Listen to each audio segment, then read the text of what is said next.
सबसे पहला काम करना चाहिए, किसी न किसी नजदीकी अस्पताल में चेक करवा लीजिए, ये बहुत जरूरी है।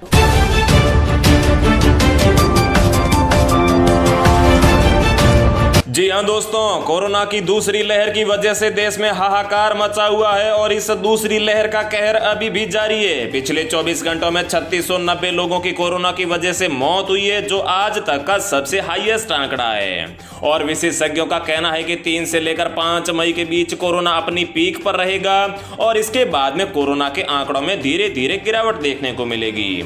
इसी बीच कोरोना की दूसरी लहर के प्रकोप को देखते हुए आज हमारे देश के प्रधानमंत्री नरेंद्र मोदी जी ने एक्सपर्ट्स के साथ कोरोना और लॉकडाउन को लेकर बैठक की। साथ ही में मोदी जी ने कोरोना और वैक्सीनेशन की स्थिति की समीक्षा की और संक्रमण को रोकने के लिए सलाह भी दी। ज्यादा संक्रमण वाले स्थानों पर लॉकडाउन लगाने का भी ऐलान किया। इसके अलावा मोदी जी ने इस बैठक में क्या अहम फैसले लिए, सब कुछ इस वीडियो में जानने को मिलेगा। साथ ही पीएम किसान सम्मान निधि योजना के तहत 2000 रुपए की किस्त आना हुई शुरू। ऐसे करें घर बैठे लिस्ट में अपना नाम चेक। साथ ही एसबीआई खाता धारकों के लिए भी बड़ी खबर आ रही है। इसके अलावा शादी ब्याह और सामाजिक कार्यक्रम में एक साथ जमा होने वाले लोगों की संख्या को एक बार फिर से सरकार ने किया सीमित। रेल सेवा और बस सेवा को भी बंद करने का लिया गया है निर्णय। साथ ही भारत सरकार और स्टेट गवर्नमेंट ने मिलकर कई राज्यों में, शहरों में और अलग अलग जगहों पर लॉकडाउन और धारा 144 लगाने का ऐलान किया है। तो दोस्तों, ऐसे में आप लोगों को जान लेना चाहिए कि बीते 24 घंटों में भारत के किन किन राज्यों और शहरों में लॉकडाउन लगा है। ऐसे में क्या खुला रहेगा, क्या रहेगा बंद, सब कुछ इस वीडियो में जानने को मिलेगा। साथ ही जनधन खाता धारकों को खाते में सहायता राशि देने पर भी यहां पर निर्णय लिया गया है। इसके अलावा गरीब महिलाओं, किसानों, मजदूरों, छात्र छात्राओं और आम नागरिकों के लिए भी इस वीडियो में बड़े काम की और फायदे की खबरें हैं। तो नमस्कार, जय हिंद, वंदे मातरम भाइयों बहनों, स्वागत है आपका भारत के सबसे बड़े सरकारी न्यूज चैनल पर। तो दोस्तों, टुडे ब्रेकिंग न्यूज के साथ देश और राज्य की 15 बड़ी ताजा खबरों के साथ कोरोना की लेटेस्ट अपडेट और लॉकडाउन की खबरों को लेकर इस वीडियो में हम आपके सामने हाजिर हो चुके हैं। तो दोस्तों, सारी खबरें सिलेक्टेड और आप लोगों के काम की खबरें हैं, इसलिए भाई बहनों आप वीडियो को लास्ट तक ध्यान से देखिएगा। आज की पहली बड़ी खबर की बात की जाए तो आज पीएम मोदी की एक्सपर्ट्स के संग हुई है मीटिंग, जिसमें कई अहम फैसले लिए गए। कोरोना संकट के बीच देश में ऑक्सीजन और दवाओं की भारी कमी को लेकर प्रधानमंत्री नरेंद्र मोदी ने रविवार को एक्सपर्ट्स के साथ एक समीक्षा बैठक की, जिसमें सरकार ने कई अहम फैसले लिए हैं। इस बैठक में यह तय किया गया है कि देश में खराब होते हालात के बीच मेडिकल छात्रों को कोविड ड्यूटी में इस्तेमाल किए जाएं। साथ ही इस मीटिंग में नीट की परीक्षा को लेकर भी चर्चा की गई। साथ ही डॉक्टरों की भारी कमी को लेकर इस मीटिंग में काफी चर्चा की गई। अगली खबर की बात करें तो हरियाणा में सोमवार से 7 दिन के लिए संपूर्ण लॉकडाउन लगाने का ऐलान है। जी हां भाई और बहनों, कोरोना के बढ़ते मामलों को देखते हुए हरियाणा में 7 दिनों के लिए संपूर्ण लॉकडाउन लागू कर दिया गया है। प्रदेश के गृह मंत्री अनिल विज ने ट्विटर पर इसकी जानकारी देते हुए लिखा है कि 3 मई दिन सोमवार से 7 दिन के लिए सारा हरियाणा में पूर्ण लॉकडाउन घोषित है। फिलहाल राज्य में 9 जिलों में शुक्रवार रात 10 बजे से लेकर सोमवार तक वीकेंड लॉकडाउन है और इसकी अवधि खत्म होते ही 1 हफ्ते तक का पूर्ण लॉकडाउन लग गया है। अगली खबर की बात करें तो ओडिशा में भी 14 दिन के लॉकडाउन का ऐलान, राज्य सरकार ने जारी की नई गाइडलाइंस। तो दोस्तों, देश में कोरोना की स्थिति पर दिन ब दिन हालात खराब होते जा रहे हैं। ऐसे हालातों में अब ओडिशा ने भी 14 दिन के लॉकडाउन की घोषणा कर दी है। ये लॉकडाउन 5 मई से शुरू होकर 19 मई तक रहेगा। हालांकि जरूरी सेवाओं को इस लॉकडाउन में छूट दे दी गई है। इसके अलावा टीकाकरण की प्रक्रिया पर भी लॉकडाउन का कोई प्रभाव नहीं पड़ेगा। उड़ीसा सरकार द्वारा जारी की गाइडलाइंस के मुताबिक लॉकडाउन के दौरान सुबह 7 बजे से दोपहर 12 बजे तक लोग सब्जी खरीदने के लिए 500 मीटर दूर जा सकते हैं। वहीं स्वास्थ्य और अन्य जरूरी सेवाओं पर कोई रोक नहीं होगी।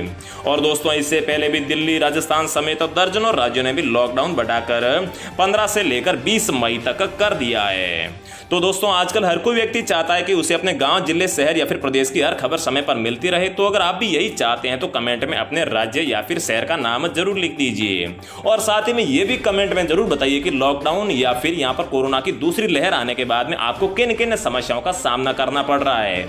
जैसे कि अगर किसी चीज की, जरूरी सामान की या फिर राशन की कीमत बढ़ गई है तो वो भी लिखिए, ताकि आपकी बात सरकार तक पहुंचे और सरकार आप लोगों के फायदे का या फिर आप लोगों के लिए कोई अच्छा ठोस कदम उठा पाए। अगली बड़ी खबर की बात करें तो संकट की घड़ी में चीन ने भी बढ़ाया मदद का हाथ। जिनपिंग ने पीएम मोदी को लिखा पत्र। जी हां भाई बहनों, कोरोना संकट की दूसरी लहर का सामना कर रहे भारत की मदद के लिए चीन ने भी आगे हाथ किया है। चीन के राष्ट्रपति शी जिनपिंग ने इस संकट में मदद पहुंचाने की पेशकश की है। जिनपिंग ने इस बारे में प्रधानमंत्री नरेंद्र मोदी को पत्र लिखा और महामारी के खिलाफ दोनों देशों का सहयोग मजबूत करने की इच्छा जताई है। तो दोस्तों ये तो वही बात हो गई है कि 900 चूहे खाकर बिल्ली हज को चली। पहले चीन ने पूरे विश्व में वायरस को फैलाया और अब मदद की पेशकश कर रहा है। इसके अलावा दोस्तों कोरोना संकट से निपटने के लिए और मदद देने के लिए दुनिया के 40 देशों ने भारत का हाथ सामने किया है और दुनिया के कई देशों से मेडिकल राहत सामग्री भारत पहुंच रही है। संकट की इस घड़ी में सबसे बड़ी मदद अमेरिका कर रहा है। अमेरिका ने कहा है कि वह भारत को $10 करोड़ की मेडिकल राहत सामग्री भेजेगा। अमेरिका से बड़ी मात्रा में ऑक्सीजन सांद्रक, वेंटिलेटर, दवाएं, पीपीई किट, टेस्टिंग मशीनें और मेडिकल उपकरण भारत पहुंच रहे हैं। इसके अलावा फ्रांस, ब्रिटेन, रूस सहित दुनिया के तमाम देश मेडिकल सामग्रियां भारत भेज रहे हैं। अगली बड़ी खबर की बात करें तो अगर आपका एसबीआई बैंक में खाता है तो आज एसबीआई ने आप लोगों के लिए एक राहत वाली खबर दी है। जी हां दोस्तों, देश के जिन जिन राज्यों में लॉकडाउन का ऐलान हुआ है वहां पर ग्राहकों को होने वाली कठिनाइयों के मद्देनजर डाक या मेल के जरिए केवाईसी दस्तावेज जमा करवाने की अनुमति दी है। कई राज्यों में स्थानीय प्रतिबंध या फिर लॉकडाउन के मद्देनजर शाखाओं ने यह बड़ा यहां पर आज फैसला लिया है। साथ ही यह भी सुनिश्चित करने के लिए कहा गया है कि केवाईसी अपडेट नहीं होने के कारण 31 मई तक ग्राहकों के खातों को आंशिक रूप से बंद ना किया जाए। ये निर्देश तत्काल रूप से प्रभावी लागू होंगे। और साथ ही अगर अब आप एसबीआई में खाता खुलवाना चाहते हैं तो आप घर पर बैठे ही वीडियो कॉल के जरिए एसबीआई में एक नया खाता खुलवा सकते हैं। इसके लिए आपको बैंक जाने की कोई भी जरूरत नहीं है।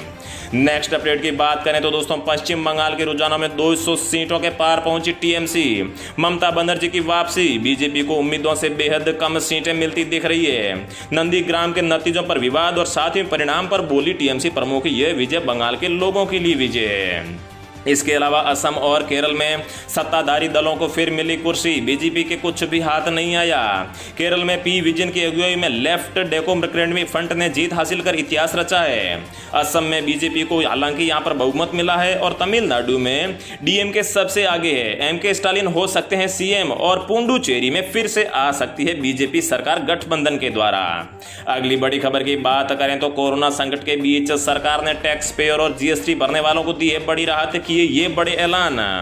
तो दोस्तों लोग इस भयानक कोरोना वायरस महामारी की चपेट में है। ऐसे में सरकार ने जीएसटी कानून के तहत करदाताओं को राहत देने के लिए कई बड़े ऐलान किए। सरकार ने टैक्स पेयर को राहत देते हुए जीएसटीआर 1, जीएसटीआर 4 और आईटीसी 04 को फाइल करने की समय सीमा को बढ़ा दिया है। सरकार ने कोरोना महामारी को देखते हुए जीएसटीआर 1 भरने की तारीख को 15 दिन और बढ़ा दिया है। वहीं जीएसटीआर 4 और आईटीसी 04 फाइल की अंतिम तारीख को बढ़ाकर 31 मई कर दिया गया है।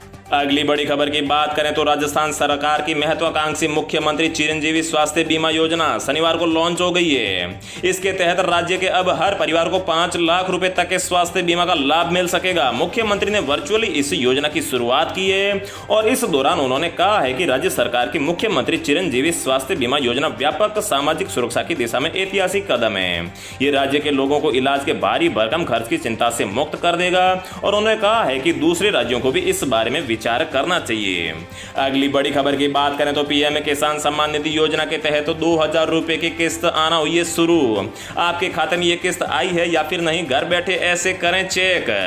तो दोस्तों पीएम किसान सम्मान निधि योजना के तहत करीब 9 करोड़ 50 लाख लाभार्थी किसानों के खाते में एक किस्त के रूप में 2000 रुपए आते हैं। सरकार हर साल 3 किस्त के रूप में किसानों को कुल 6000 रुपए देती है।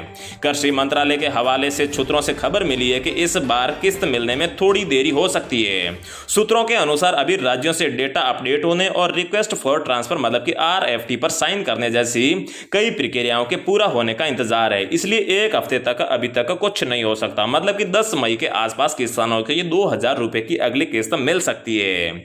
और दोस्तों लॉकडाउन की वजह से आप बैंक नहीं जा पाओगे, इसलिए आप घर पर बैठे कैसे पता कर सकते हैं कि आपके खाते में 2000 रुपए की ये किस्त आई है या फिर नहीं। तो चलिए दोस्तों हम आपको बता देते हैं। पीएम किसान सम्मान निधि योजना लाभार्थी 8वीं किस्त के लिए बेनिफिशियरी लिस्ट में अपना नाम चेक कर सकते हैं। इसके लिए pmkisan.gov.in पोर्टल पर आपको जाना होगा। मतलब कि इस वेबसाइट पर जाने के बाद में आपको वेबसाइट खोलने के बाद में मेन्यू बार देखना होगा और वहां पर फार्मर कॉर्नर पर जाना होगा। लाभार्थी सूची या फिर बेनिफिशियरी लिस्ट टैब पर क्लिक करें, अपना राज्य, जिला, उप जिला, ब्लॉक और गांव का विवरण दर्ज करें। उसके बाद में आपको गेट रिपोर्ट पर क्लिक करना होगा, जिसके बाद में आपको जानकारी मिल जाएगी। और जिन किसानों को इस योजना का लाभ राज्य सरकार की तरफ से दिया जाता है उनको भी नाम, राज्य, जिलेवार, तहसील और गांव के हिसाब से देखे जा सकते हैं। तो दोस्तों, रोजाना ऐसी ही खबरें पाते रहने के लिए चैनल को सब्सक्राइब करके बेल आइकन प्रेस कर लीजिए। जय हिंद, वंदे मातरम।